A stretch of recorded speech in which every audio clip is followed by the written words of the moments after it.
And it's only a matter of time before someone, somewhere, witnesses the ocean's great secret.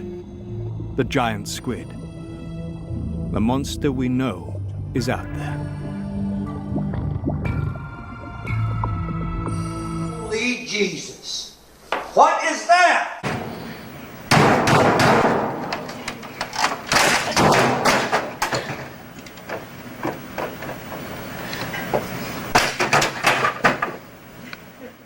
When I was a kid, certain channels, who I will not name, released documentaries looking for giant squid at least once a year, and they broke, in my opinion, the #1 rule: deliver what you promised. And why do I bring this up? Well, the documentary I originally had planned, I feel, broke that rule. I didn't get exactly what I was looking for. I needed one more thing. I'm now going to move the goalpost. We're not just going to look for the Redside Dace. We're going to find evidence that he is thriving in Michigan.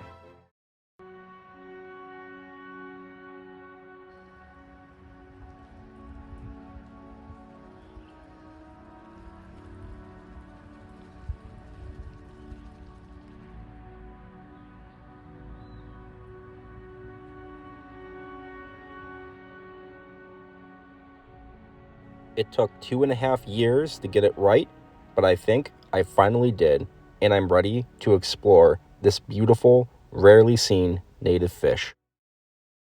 Ladies and gentlemen, let's do a deep dive into this guy, the Redside Dace, a fish I'm sure many are not aware we even had. So because of that, I'd like to give everybody a proper introduction, starting with its name, which means inclined mouth, which is one of the most defining features of this fish. Redside dace have huge mouths compared to other minnows, and when they spawn, males develop hooked jaws, just like spawning salmon. They use their incredibly large mouth and quick speed to leap out of the water to snatch up insects, which is their primary diet. Redside dace are almost unique. They have just one living relative, the rosy-side dace, which can be found down south, while the redside dace is found in the north. The dividing line seems to be the furthest extent of the glaciers in the last ice age. Redside dace followed the melting glaciers north into the newly formed Great Lakes Basin. My journey for Redside dace began by accident in July of 2024 when I discovered a brand new population of Redside dace living in the Clinton River. This discovery opened a lot of doors for me and eventually led me on the path to make history to be the first to film Redsides spawning in Michigan. The biggest help coming from the Friends of the Rouge River, who graciously invited me into the Rouge River to go look for Redside dace populations they had spent over a decade monitoring. They looked through the majority of the Rouge River watershed and found Redside dace in just 2 areas, which I decided to check out. The first spot was the upper Rouge River in Farmington, Michigan, and right off the bat, I found a Redside dace here. None had been seen since 2012, so this was a pretty big discovery. Unfortunately though, 3 more searches in 2025 and 2 more in 2026 failed to find any more redsides. So clearly, this isn't the spot for a viable population of these guys. It is, however, a good hint that they might be somewhere nearby, as Redside dace only live for 2 or 3 years, so they need to have a successful spawn every single season, or they disappear. I then went to the next spot that they had found them, Johnson Creek, but in my search, I couldn't find any. But a few weeks later, I joined the Friends of the Rouge River for a seine net search. Seine nets are very easy to use. Simply run them across a body of water, get a bunch of people to run in front of the net to hopefully flush fish into it, and lift up the lead line to see who you caught. And here, the seine nets discovered what I could not find. There are still Redside dace present in Johnson Creek. Still, in a whole day's work, we found just 2. Not exactly a promising sign for these guys. So with the Clinton River and now Rouge River not giving me what I was looking for, I decided to head to the last river that had them in southeast Michigan, the Maumee River system. Yeah, the one that flows out in Toledo, some of its waters flow into Michigan, and it's here that you can find Redside Dace. The place to look is Bean Creek. Where is it? Well, it's hard to find on the map. Reason being, Michigan-Ohio feuds. The Bean Creek is only called the Bean in Michigan.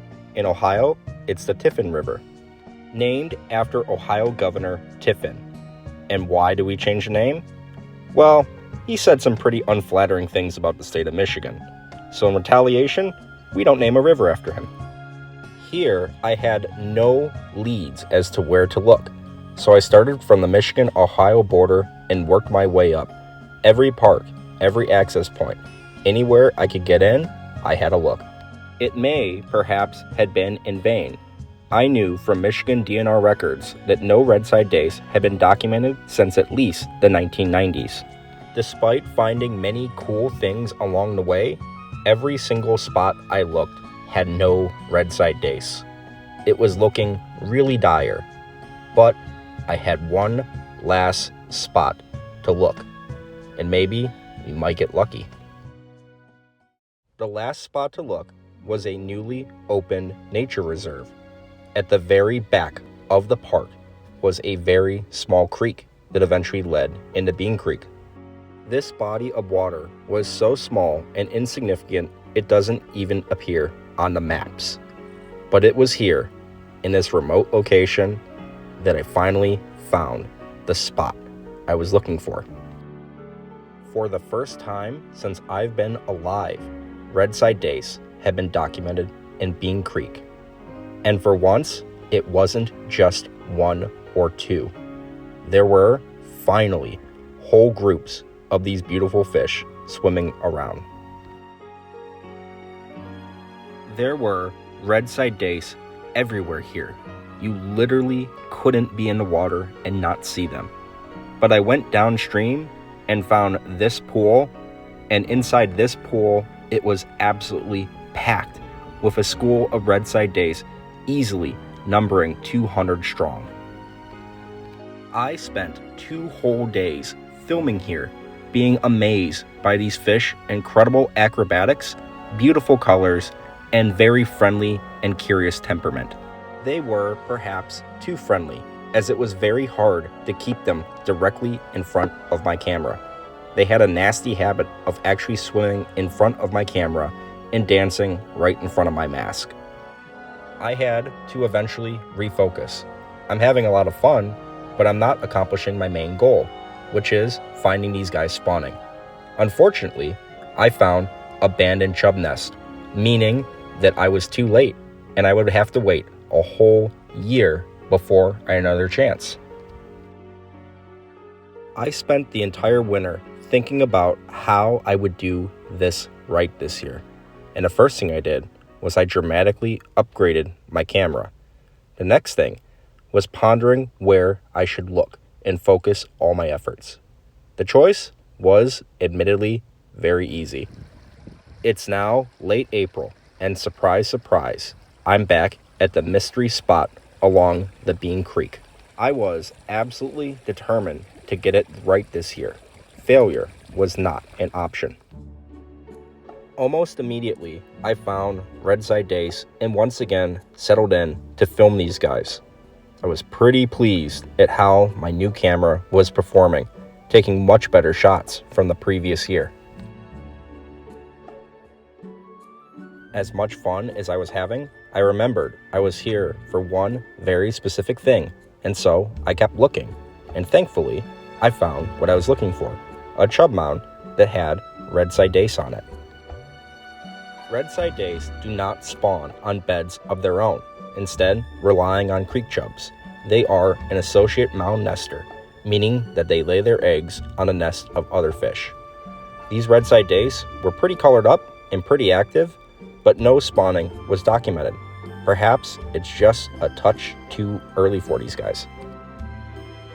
But hey, I'd rather be a little early than a little late, so I decided I would wait a few days and come back and check on these guys, and hopefully I can film them spawning. Rains and a snap of cold weather had other plans, and so a few days became a week.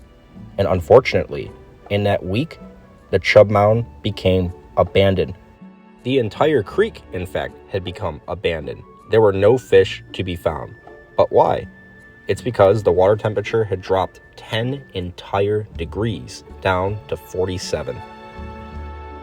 I was worried that I had missed my spawn once again and would have to wait another year.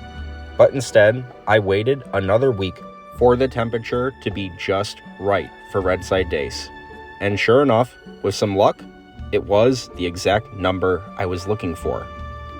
The Redside Dace themselves also seemed to like this number, as they were found in large numbers under a downed tree, just hanging around for whatever reason. But something had changed with these guys, something very subtle that only my macro camera could pick up. This is a Redside Dace from the previous visit, and this is what they look like now.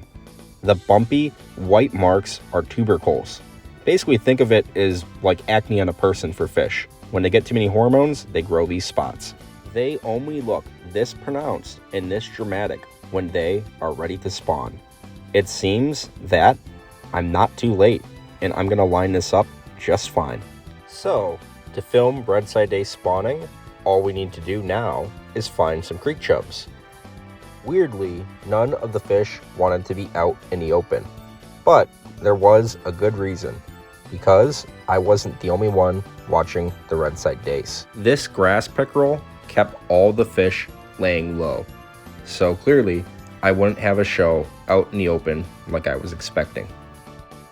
Undeterred by this setback, I still kept looking, and I realized the Redside Dace don't want to leave this spot. What's going on back there? Well, it looks like we found an active creek chub mound with Redside Dace in tow, which means that we are all set in filming spawning Redside Dace. The only problem is this is a really small spot, so only the GoPro can fit here. The creek chub really is the underappreciated hero of this story. I don't think we've really paid much attention to him in any of our videos. They have a pretty wide range across North America. Their preferred habitat, you guessed it, creeks. They prefer smaller bodies of water versus river chubs and hornyhead chubs. Despite the two having the name chub in their name, they're actually not related. Creek chubs are the genus Simodalus, while hornyheads and river chubs are Nigmonis. The difference is really obvious between the two when they spawn, as Nigmonis minnows, like the hornyhead chub, will build elaborate nest mounds by stacking rocks. The creek chub will instead excavate a mound by digging a trench. This excavation process can take a long time, which allows the Redside Dace to gather around and wait for the perfect moment to spawn. So now it's just us and the Redside Dace waiting on the creek chub to diligently construct a nest before spawning can begin. That might take a while, and I'm not sure we can wait that long. There is an easier way for a creek chub to get a nest of his own, and that is to simply steal from another creek chub. At first, the would-be thief is kept away simply by biting him, but that wouldn't get rid of him for good.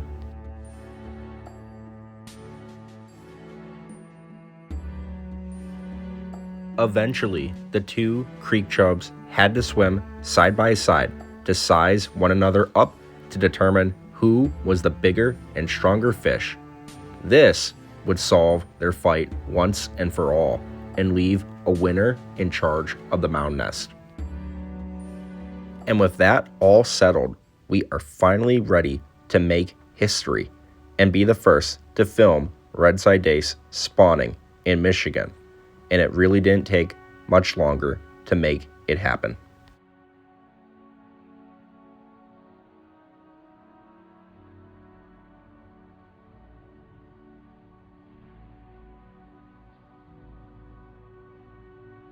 Redside Dace spawn socially which means that multiple males and multiple females release their sperm and eggs at the same time.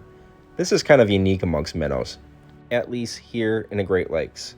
Other minnow species I've covered, like common shiners, have one male spawning with a bunch of females, or rosy-faced shiners individually pair off. Hiding amongst the spawning Redside Dace is an opportunist looking for a free meal. If you pay close attention, that fish that's above the group is a western black-nosed dace, and it is here to eat the eggs of the spawning redsides. This incredible show, Spawning Redside Dace, was 2.5 years of research, planning, and scheming to make happen. And honestly, I think it was just sheer luck. Redsides only spawn for a couple of days a year. And after spawning, redsides scatter throughout the watershed and become extremely elusive and very hard to find. Filming them is truly the absolute perfect example of right place and right time. Unfortunately, it's bad news for this fish because it makes it very hard to monitor their populations and figure out how well they are actually doing in any given watershed. This spawn could have been easily missed given it was under a downed tree. I could have been a day early or a day late and literally never have seen it. But success is success, and I would call that mission accomplished. So, how does the future look for Redside Dace in Michigan? And to be honest, I'm not exactly sure how to answer. Sometimes I'm extremely optimistic, while other times I'm extremely pessimistic about the prospects of these guys. And it doesn't help that they are extremely hard to monitor due to how hard they are to find. If it wasn't for that new park that opened up on the Bean Creek, I would have told you that they were absent from the entire watershed. It really comes down to right place and right time to make the difference between the prospects of this fish looking incredible or bleak. Over the coming seasons, I'm going to turn my attention to the other watersheds to see if I can find more populations of Redside Dace that are still healthy. This is one part of their status I feel pretty confident about. Given their incredibly wide range across the Great Lakes, I firmly believe that there are undiscovered populations out there waiting for the right person to drop in and find them. If you happen to know, please give me an email. One thing I feel particularly negative about is accidental habitat destruction. This is what prime Redside Dace habitat looks like. I often wonder how many groups of redsides lose their entire habitat by people thinking that they're doing good by cleaning a river up. Downed trees are absolutely critical habitat for many species, and I hope more people realize they should be left in place whenever possible. Redside Dace are going to need all the help we can give them, as their populations are under threat across the entire Great Lakes from mining, road construction, and just general development. Due to how isolated their populations are, they could very easily disappear without anyone realizing they were gone. I can certainly tell that Redside Dace are rare because all the news organizations have a nasty habit of borrowing my pictures without asking, which tells me that they're pretty hard to come by. Thankfully, there are other beautiful, dazzling, and colorful little fish you can find in the Great Lakes that are much more common on the next episode of Into Swamps, Streams, and Shallows. If you liked the video, please consider liking it and leaving a comment. I really enjoy reading people's comments. They encourage me to keep going. And consider subscribing. By the time this video is out, I should have about 1,000 subscribers, and I hope it grows from there. Stay safe, dive often, and I'll see you on the next one.